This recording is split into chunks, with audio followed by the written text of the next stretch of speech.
हाँ तो मेरे प्यारे लॉलीपॉप, मैं पंकज यादव। कैसे हो आप सभी? आई होप कि आप लोग बहुत अच्छे होंगे और अच्छे से स्टडी आप लोग कर रहे होंगे।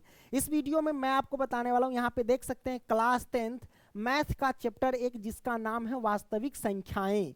प्यारे बच्चों, मैंने फैसला लिया है कि आपको chapter by chapter most important question करा दूं। तो आइए शुरू करते हैं। प्यारे बच्चों, इस चैप्टर में जितने भी सारे मोस्ट इंपॉर्टेंट क्वेश्चन बन सकते हैं वो सारा क्वेश्चन मैंने लिया है। और प्यारे बच्चों, मैं आपको बता दूं कि इस चैप्टर में आखिर पढ़ना क्या है। फैक्ट अगर आप जान लेंगे तो कोई भी क्वेश्चन आएगा यार चुटकी बजाओगे उसको सॉल्व कर दोगे। ठीक है, तो आखिर इस चैप्टर से पूछा क्या जाता है मेरे भाई, वो चीज मैं आपको बताने जा रहा हूं। ठीक है, पूछा जाएगा, कोई भी संख्या दे देगा और कहेगा परिमेय तथा अपरिमेय संख्या की पहचान कीजिए। कोई भी संख्या देगा, कौन परिमेय है कौन अपरिमेय, कैसे पहचानोगे वो तरीका मैं आपको बताऊंगा। दूसरा, एचसीएफ और एलसीएम निकालने का तरीका आपसे पूछ देगा, दे देगा संख्याएं और कहेगा कि इसका एचसीएफ ज्ञात करो, इसका एलसीएम ज्ञात करो, वो मैं आपको सिखाऊंगा। अगला, यूक्लिड विभाजन प्रमेयिका से कह देगा कि एचसीएफ ज्ञात करो, है ना, तो आप कैसे निकालेंगे वो तरीका सब बताऊंगा। और कभी कभी क्वेश्चन ऐसे पूछ दिया जाता है कि यूक्लिड विभाजन प्रमेयिका क्या ज्ञात करने की विधि है, तो एचसीएफ ज्ञात करने की विधि है, उससे हम क्या करते हैं, एचसीएफ ही तो परिकलित करते हैं। परिकलित का मतलब निकालना, ज्ञात करना। ठीक है, अभाज्य गुणनखंड के रूप में व्यक्त करना, कोई भी संख्या दे देगा और कहेगा कि इसे अभाज्य गुणनखंड के रूप में व्यक्त कीजिए, है ना। उसके बाद सअभाज्य संख्या, कोई दो संख्या दे देगा और कहेगा कि क्या ये सअभाज्य संख्या है, ये भी आपको पता करना होगा, है ना, तो ये भी मैं आपको सिखा दूंगा। अगला, शांत किसका दशम यानी संख्या दे देगा, कहेगा किसका दशमलव प्रसार शांत है या किसका अशांत आवर्ती है ना, बिना लंबी विभाजन प्रक्रिया किए बताना है आपको, तो वो भी पूछ देगा। अगला, सिद्ध करने वाली संख्या, जैसे कि √2 सिद्ध कीजिए कि √2 एक अपरिमेय संख्या है, सिद्ध कीजिए कि √3 एक अपरिमेय संख्या है, तो ये सब पूछ दिया जाता है, वो मैं आपको बताऊंगा। अगला, जैसे कि 7.34 के ऊपर बार लगा है यानी रेकरिंग लगा है, इसे PYQ के रूप में बदले, यानी इस टाइप के क्वेश्चन भी आते हैं, तो इस टाइप के क्वेश्चन भी मैं आपको करा दूंगा। बस इसके अलावा कहाँ पूछा जाता है इस चैप्टर में कुछ, यही तो पूछा जाता है, यही तो फैक्ट है। अगर ये समझ लेंगे तो चैप्टर 1 से कोई भी क्वेश्चन दे देगा तो यार चुटकी बजाओगे, प्लग झपकाओगे और सीधा सॉल्व कर दोगे। ठीक है, क्योंकि आपको पता है कि हम पंकज सर नहीं है, पंकज सर तो ही है कोई और डायलॉग बोलने वाले थे, भूल गए हैं चलो छोड़ो, डायलॉग बोलना नहीं है, क्वेश्चन को सॉल्व करना है। तो आइए शुरू करते हैं। सबसे पहली बात है, यहाँ हमारे पास कुछ संख्या दिया गया है और इसमें पहचान करना है कि कौन परिमेय है और कौन अपरिमेय है। जैसे कि ये पहला क्वेश्चन, दूसरा क्वेश्चन, तीसरा, चौथा, पांचवा और छठा क्वेश्चन, 6 क्वेश्चन है। 6 क्वेश्चन में बताना कि कौन परिमेय है और कौन अपरिमेय है ना। तो प्यारे बच्चों बताइए, पाई कौन सी संख्या है? सबको पता है कि पाई एक अपरिमेय संख्या है। आप कहो क्यों? क्योंकि पाई का जो मान होता है ना, आप जो देखते हैं 3.14, पाई का मान 22/7 है ना, पाई की वैल्यू कंप्लीट है, लेकिन पाई का ओरिजिनल मान जो है वो अभी तक निकलता ही है, मतलब अभी तक निकल ही रहा है। गणितज्ञ मर गए निकालते निकालते, लेकिन पाई का वैल्यू निकल ही रहा है। इनका इनकम्प्लीट मान है, कंप्लीट मान है नहीं। तो गणितज्ञों ने कहा कि यार पाई का मान कोई ना कोई दे दो, तब तो जा करके मेंसुरेशन में इसको सॉल्व करेंगे, है ना। तो पाई खुद एक अपरिमेय संख्या है, पाई खुद एक अपरिमेय संख्या है, लेकिन इसका जो मान देता है 22/7, ये परिमेय संख्या है। जैसे 22/7 हो गया, ये परिमेय संख्या है। उसके बाद पाई की वैल्यू एक और है, डिग्री में कहोगे तो 180 डिग्री, है ना, पॉइंट में कहोगे तो 3.14 है कि नहीं। तो ये हमारे पास वैल्यू है। पाई का मान जितने भी है वो सब परिमेय संख्या है, लेकिन पाई खुद एक अपरिमेय संख्या है। अच्छा, परिमेय संख्या किसे कहता है, किसे कहते हैं ना, अगर आपसे कोई पूछेगा तो वैसी संख्या जो PYQ के रूप में हो एवं Q के बराबर 0 ना हो, वो कहलाता है क्या, हमारे पास परिमेय संख्या कहलाता है। इस बात को ध्यान रखना। तो ये सब देखिए PYQ के रूप में, जैसे 22/7 है तो ये PYQ के रूप में है, तो ये परिमेय संख्या है। 3.14, इसको पॉइंट, जैसे 3.14 है तो इसको दशमलव हटाएंगे तो बट्टे में 1, और दशमलव के बाद जितनी भी संख्या उतनी 0 रख दो, दो संख्या 2 0, तो ये सब PYQ के रूप में है। तो पाई की जितनी वैल्यू है वो सब परिमेय संख्या है। ठीक है, और पाई खुद एक अपरिमेय संख्या, इस बात को ध्यान रखना। ठीक है, तो ये आपने समझ लिया, तो सही से मैं लिख देता हूं यहाँ पे, पाई खुद क्या है, एक अपरिमेय संख्या है। ठीक है, और इसकी जो वैल्यू है वो परिमेय संख्या है, जैसे कि 22/7 हो गया, 3.14 हो गया, और डिग्री में मान आपसे पूछ दे तो क्या कहेंगे, 180 डिग्री बोलेंगे। ठीक है, अब 3.33 ... कौन सी संख्या, परिमेय या अपरिमेय? लो भैया, बहुत बच्चा तक ध्यान में रहता है, अच्छा डॉट डॉट है मतलब अनंत तक जाएगा, है ना, अनगिनत तक जाएगा संख्या, इसलिए कह देता अपरिमेय संख्या। ना ना ना ना, अपरिमेय मत करना, गलती में बहुत मार मारेंगे, है ना, गड़बड़ा जाएगा वैसे। ठीक है, देखो 3.33 डॉट डॉट, इसका मतलब ये हुआ कि 3 बार बार रिपीट होता रहेगा।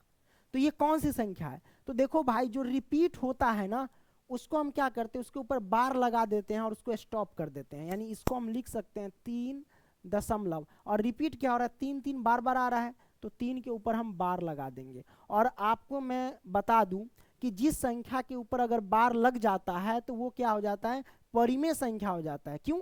क्योंकि इसको परिमेय संख्या के रूप में हम बदल सकते हैं, इस बात को ध्यान रखना। तो ये क्या हो जाएगा, परिमेय संख्या हो जाएगा, परिमेय, परिमेय संख्या। ठीक है, कोई दिक्कत नहीं, दिक्कत है ना, ये परिमेय संख्या। क्यों? क्योंकि इसके ऊपर बार लगा है, और बार जिस पर लगा रहता है उसको पी बाई क्यू के रूप में बदल सकते हैं। इसके ऊपर बार लगा है ना तो इसको पी बाई क्यू के रूप में बदल सकते हैं। देखो नीचे हमने लिया है क्वेश्चन, जब हम ये वाला सॉल्व करेंगे ना तो पूरा चीज का हम डिस्कस करेंगे, गुर्दा गुर्दा खोल देंगे। ठीक है ना, ये आपने समझ लिया। अगला ये बताइए ये कौन सी संख्या है? तो ये अपरिमेय संख्या। क्यों? क्योंकि इसमें कुछ रिपीटे नहीं हो रहा है। देखिए 0.10, फिर 111, फिर 311, फिर 410, फिर 510 आएगा ऐसे। तो इसमें कोई भी संख्या रिपीट नहीं हो रहा है, इसका मतलब ये क्या है, अपरिमेय संख्या है, अपरिमेय संख्या है, अपरिमेय संख्या। ठीक है, इस बात को ध्यान रखना। ओके, अच्छा ये 2√6 - 6 ये कौन सी संख्या है? तो सबसे पहली बात है आपको पता होना चाहिए कि 2 कौन सी संख्या है। 2 तो हमारे पास परिमेय संख्या है ना, परिमेय संख्या है। और √6 कौन है? तो √6 जो है वो अपरिमेय संख्या है ना। और घटे 6 क्या है हमारे पास, तो परिमेय संख्या है ना, परिमेय संख्या। तो आपको पता होना चाहिए कि परिमेय संख्या एवं अपरिमेय संख्या का गुणनफल क्या होता है, तो अपरिमेय ही होता है ना। और देखिए परिमेय संख्या और अपरिमेय संख्या का गुणनफल याद रखिएगा अपरिमेय संख्या होता है, और अपरिमेय संख्या तथा परिमेय संख्या का घटाव क्या होता है, तो वो होता है अपरिमेय संख्या। इस बात को ध्यान रखना।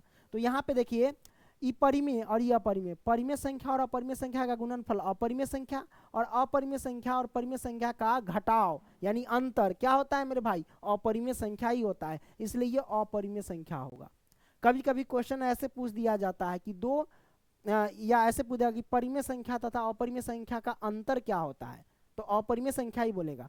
जब भी परिमेय संख्या और अपरिमेय संख्या के बीच चाहे जोड़ हो, चाहे घटाव हो, चाहे गुना हो, चाहे भाग हो, तो हमेशा उसका रिजल्ट आएगा अपरिमेय संख्या। इस बात को ध्यान रखना।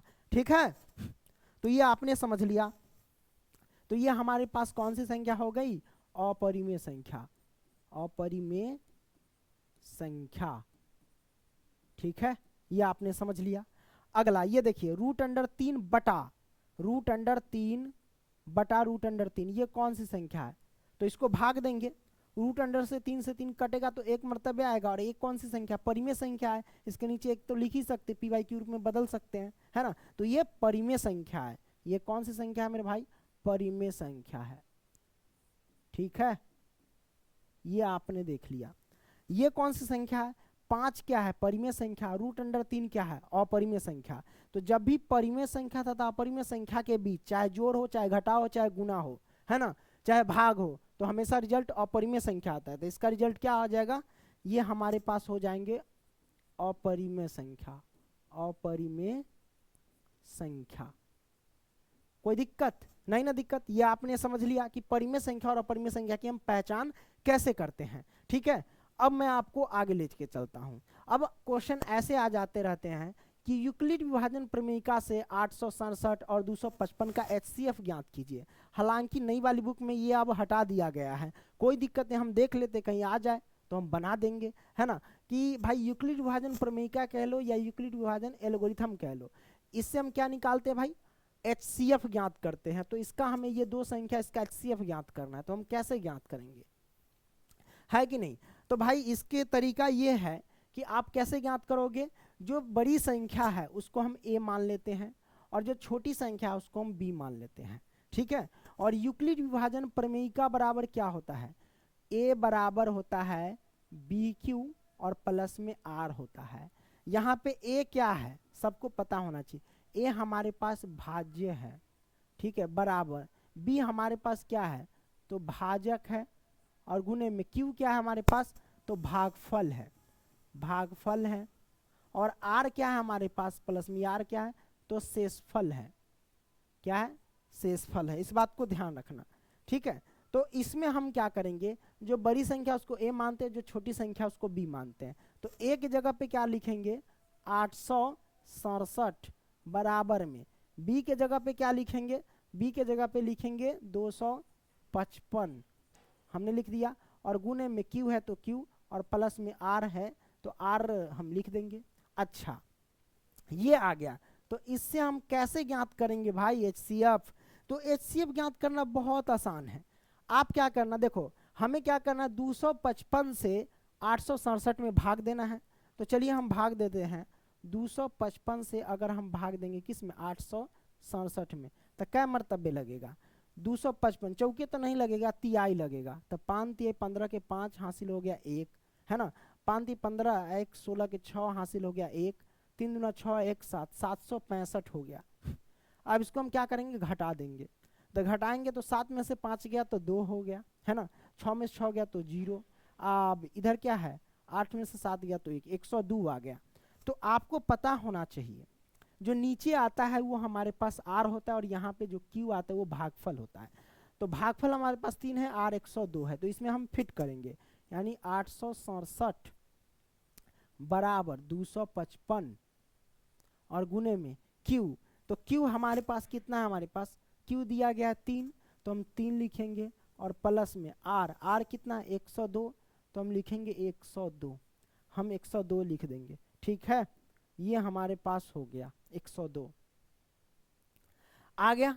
अब हम क्या करेंगे 255 है ना, इसको इधर ले आएंगे, तो 255 को इधर ले आते हैं, और बराबर में 102 को शेषफल को यहाँ ले आओ, ठीक है, फिर 102 से 255 में भाग देंगे, तो 255 में हमें भाग देना है, ऐसा कब तक करना है जब तक आर का मान क्या, आर का मान 0 ना आ जाए तब तक आपको करना है, ठीक है, इस बात को ध्यान रखना।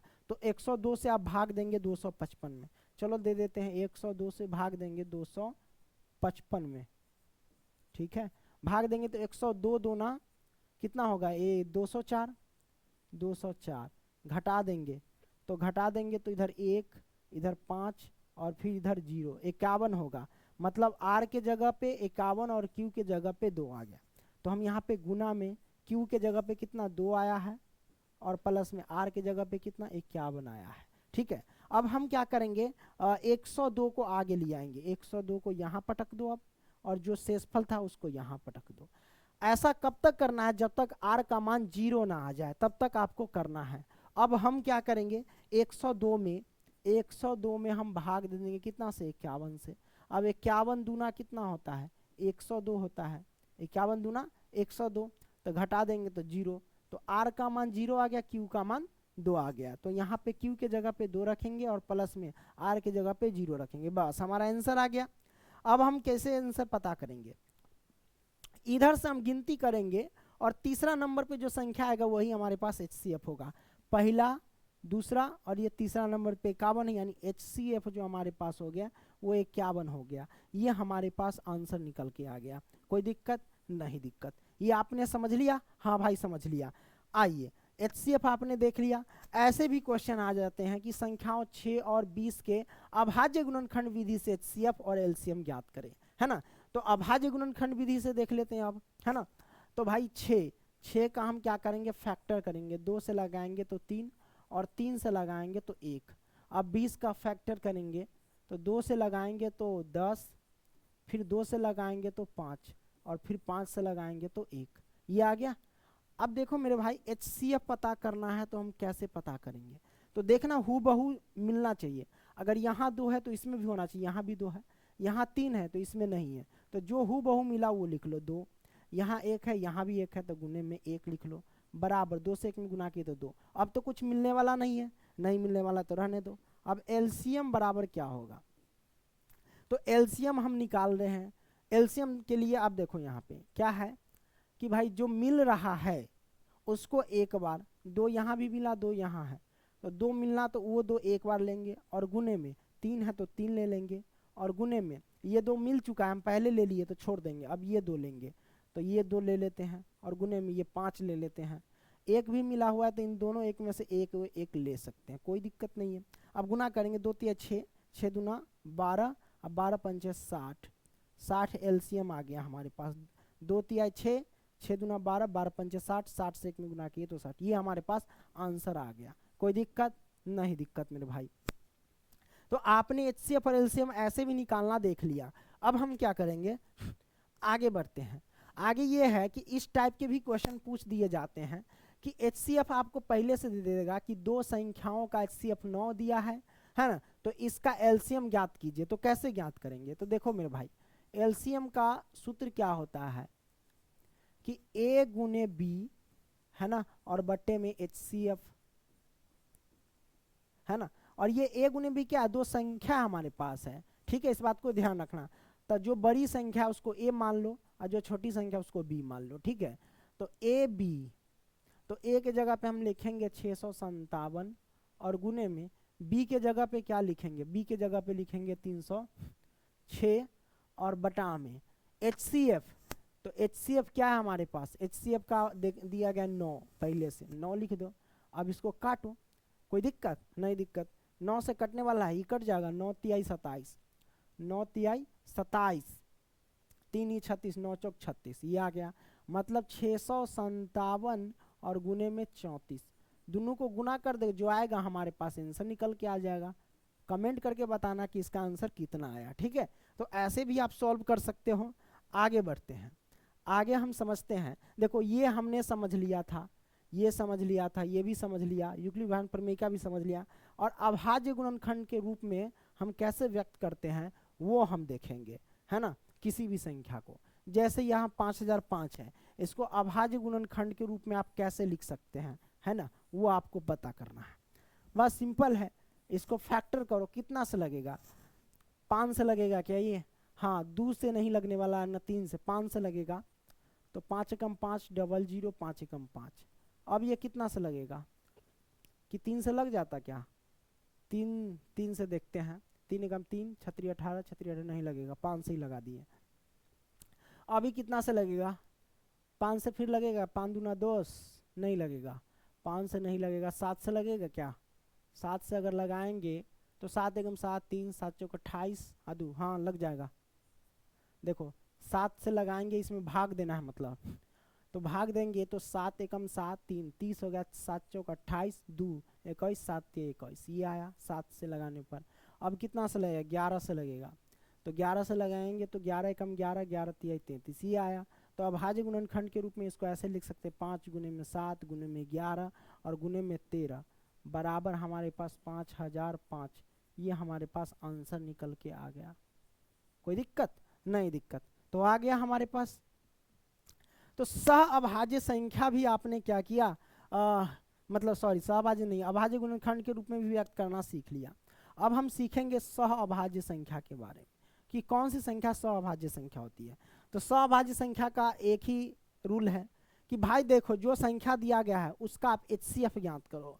अगर एचसीएफ 1 निकलता है तो वो सह अभाज्य संख्या है, अगर एचसीएफ 1 नहीं निकलता है तो वो अभाज्य संख्या नहीं है, यानी वह सह अभाज्य संख्या नहीं है।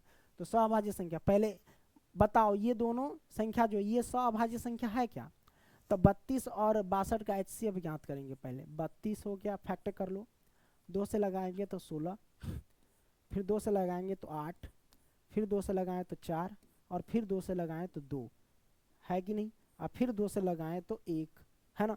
उसी तरीके से 62 का फैक्टर करेंगे, 2 से लगाएं तो 31, और फिर 31 से लगाएं तो 1। तो हम देख रहे हैं एचसीएफ कैसे निकालते हैं, जो दोनों तरफ मिल जाए हूबहू, यहाँ भी 2 है, यहाँ भी 2, 2 में से 1 2 निकाल लो, गुने में यहाँ भी 1 है, यहाँ भी 1 निकाल लो, तो आ गया एचसीएफ 2 हमारे पास। तो हमने क्या बोला कि जिसका एचसीएफ 1 आएगा वही सहअभाज्य संख्या होगा, लेकिन यहाँ एचसीएफ 2 आ गया, यानी ये वाला सहअभाज्य संख्या नहीं है, ठीक है। तो अभी इसको देखते हैं, अब इसको हम सॉल्व करेंगे। 18 और 25 का, 18 का फैक्टर करो, 18 का फैक्टर करेंगे 2 से तो 9 होगा, फिर 2 से लगाएं तो 3 होगा, है ना, और फिर 3 से लगाएं तो 1 होगा। कोई दिक्कत? अरे रे सॉरी मैंने गलत कर दिया। 2 से लगाएंगे तो 9 दूना 18, अब फिर 3 से लगाएंगे तो 3 होगा, फिर 3 से लगाएं तो 1 होगा। ठीक है, अब 25 का लगाएंगे, 5 से लगाएं तो 5 होगा, फिर 5 से लगाएं तो 1 होगा। तो हम देख रहे हैं HCF निकालेंगे तो यहाँ मैच क्या कर रहा हूँ बहू, यहाँ भी 1 और यहाँ भी 1 मैच कर रहा है तो 1 आया, तो HCF 1 आ गया। इसका मतलब क्या हुआ? इसका मतलब ये हमारे पास सह अभाज्य संख्या है। ठीक है, तो आपने ये भी देख लिया, तो आपने समझ लिया। अब हम शांत तथा अशांत आवर्ती वाला देखते हैं क्वेश्चन। ये देखिए, शांत तथा अशांत आवर्ती। शांत कब होगा? जब 2 के घात m गुने 5 के घात n के रूप का है तब शांत, नहीं तो फिर अशांत आवर्ती। ठीक है, इस बात को ध्यान रखना। और ये किस में? हर में, किसी भी संख्या के हर में अगर 2 के पावर m गुने 5 के पावर n के रूप का है तब वो शांत है, या फिर 2 के पावर m रहेगा तो भी चलेगा, या फिर 5 के पावर n रहेगा तो भी चलेगा। m n क्या है? पावर है, वहाँ कोई भी संख्या हो सकता है m n के जगह पे। ठीक है, या तो 2 के पावर m अकेला रहे तो भी हमारे पास शांत होगा, या तो 5 के पावर n अकेला रहे तो भी शांत होगा, या फिर ये दोनों रहे तो भी शांत होगा। इन दोनों के अलावा कोई अन्य संख्या आ जाएगा हर में तो वो शांत नहीं होगा, वो अशांत आवर्ती हो जाएगा। जैसे कि यहाँ पे आप देख सकते हो 17/8 है ना, तो 17/8 को आप क्या लिख सकते हैं? 8 का फैक्टर करो, 8 का फैक्टर करेंगे, 2 से लगाएंगे तो 4, फिर 2 से लगाएं तो 2, ये आया, फिर 2 से लगाएंगे तो कितना? 1 आएगा। तो हम देख रहे हैं 2 कितने बार? 1 2 3 बार आ रहा है, तो हम इसको लिख सकते हैं कि 17/2 के पावर 3 आ गया। ठीक है, यह हमारे पास आ गया। कोई दिक्कत? नहीं दिक्कत। तो अब बताइए, हर में 2 के पावर m के रूप क्या आया कि नहीं आया? पावर कुछ भी हो उससे कोई मतलब नहीं है, नीचे या तो 2 होना चाहिए या तो 5 होना चाहिए, या 2 और 5 दोनों होना चाहिए। इन दोनों के अलावा कोई तीसरा संख्या आ जाए तो फिर वो अशांत आवर्ती में चला जाएगा। तो ये हमारे पास शांत है, इसका दशमलव प्रसार क्या है मेरे पास? शांत हो जाएगा। ठीक है, इसका देख लो, ये भी हमारे पास 2 के पावर n गुने 5 के पावर m के रूप का है, तो ये हमारे पास शांत है, क्योंकि हर में 2 और 5 है तो ये शांत हो जाएगा। क्या हो जाएगा? ये शांत हो जाएगा। हमें इन दोनों के अलावा कोई अन्य आ जाएगा तब कहेंगे अशांत, तो ये हमारे पास शांत हो जाएगा। ये हमारे पास क्या है? देखिए 2 5 है, लेकिन 2 5 के अलावा देखिए 7 भी आ गया, तो ये हमारे पास क्या होगा? अशांत हो जाएगा, अशांत। ठीक है, अगर कटने वाला होगा तो काट के भी देख सकते ऊपर से नीचे। ठीक है, इसमें कोई दिक्कत नहीं है, सब कुछ काट खोट करके देखना कि नीचे हर में 2 या 5 के अलावा कोई अन्य संख्या नहीं आना चाहिए। अन्य संख्या आएगा तो अशांत आवर्ती। ठीक है, ये आपने समझ लिया। अब सिद्ध करने वाला देखते हैं। अब देखेंगे सिद्ध करने वाला। देखिए, अगर नई वाली बुक में देखेंगे तो प्रश्नावली 1.2 में ये सिद्ध करने वाला दिया गया है। अगर आप पुरानी वाली बुक में देखेंगे तो 1.3 में दिया गया ये सारे के सारे क्वेश्चन। ठीक है, तो ये सब हम पहले से बना चुके हैं। ये पहला काफ़ी ज़्यादा VVI क्वेश्चन है, काफ़ी ज़्यादा इंपॉर्टेंट क्वेश्चन है। ठीक है, ये सब हम करा दिए हैं, आप सर्च कर लेना आपकी प्रश्नावली 1.3 बाई पंकज सर, तो आपको टॉप में मिलेंगे वीडियो। ठीक है, ये आपने देख लिया। चलिए अब हम बताते हैं ये वाला लास्ट, इसको कि किसी भी संख्या पर अगर रेकरिंग है तो उसको PYQ के रूप में हम कैसे बदलते हैं। जैसे कि 7.34 है, इसके ऊपर रेकरिंग है पूरे के ऊपर, और एक हम देते हैं आपको 7.34 के ऊपर रेकरिंग। दोनों को बनाएंगे, दोनों अलग अलग तरीके से बनेंगे, तरीका तो वही रहेगा। देखो, सबसे पहली बात है, जितना भी संख्या दिया गया है वो सारा लिख दो। 734 हमने लिख दिया। कितने संख्या पे रेकरिंग है? तो 2 संख्या पे रेकरिंग है तो 2 × 9 लिख लो। हमने 2 × 9 लिख दिया। ठीक है, दशमलव रेकरिंग के बीच में एक भी संख्या नहीं है तो एक भी जीरो नीचे नहीं पड़ेगा। ठीक है, अब इसके बाद जहाँ तक रेकरिंग है, रेकरिंग के बाद जितनी संख्या थी उसको हम क्या करते हैं? घटा देते हैं। तो इसके बाद 7 है तो 7 घटा देंगे। अब घटाने के बाद क्या होगा हमारे पास? तो 734 में से 7 घटा देंगे, तो आइए घटा देते, कितना हो जाएगा? 728 होगा क्या? देख लो, 4 इधर तो 3, 27 है ना, यही ना होगा? 3 30, ठीक है, बटे 99। तो ये हमारे पास आ गए 727, क्योंकि 27 बटे 99, ये हमारे पास आंसर आ गया। कोई दिक्कत नहीं दिक्कत। अब इसको देख लो 7.34, इसको अब सॉल्व करेंगे तो क्या होगा हमारे पास, है ना। तो सॉल्व कर लेते हैं। देखो जितनी भी संख्या उतनी संख्या लिख लो 734, और बटा में एगो संख्या पे रेकरिंग तो एगो 9 लिखो। दशमलव रेकरिंग के बीच में जितना संख्या होता है उतना जीरो, तो दशमलव रेकरिंग के बीच में एक संख्या है तो एक जीरो पकड़ो। अब रेकरिंग के बाद जो संख्या है उसको घटा दो, तो 73 आया तो 73 को घटा दो, 73 को घटाने के बाद बट्टे में 90 लिख देना, बस आपका आंसर आ जाएगा। कोई दिक्कत नहीं दिक्कत, है ना। तो ये आपने सीख लिया कैसे क्वेश्चन को हम सॉल्व करते हैं, इस टाइप के क्वेश्चन को। अगर आपने सीखा तो ये बताना 7.344 और इसके ऊपर रेकरिंग है, इसको PYQ के रूप में बदल के हमको आंसर बताना। देखो दशमलव रेकरिंग के बीच में 2 गो संख्या है तो 2 गो जीरो नीचे पड़ेगा, इस बात को ध्यान, थोड़ा हिंट्स दे देते हैं कि जितनी भी संख्या है ना वो सब लिख लेना 7 3 4 4। अब देखो रेकरिंग एगो संख्या पे तो एगो 9, दशमलव रेकरिंग के बीच में जितनी भी संख्या है उतनी जीरो हमने रख दिया, कोई दिक्कत। और रेकरिंग के बाद जो भी संख्या उसको घटा दो, तो रेकरिंग के बाद ये 734 है, 734 घटा दो, आंसर निकल जाएगा। ठीक है, तो इस तरीके से आप सॉल्व कर सकते हो। तो प्यारे बच्चों वीडियो पसंद आई है तो लाइक करते चलना और दोस्तों को भी शेयर करना। मिलेंगे अगली वीडियो में, तब तक के लिए बाय। ओके।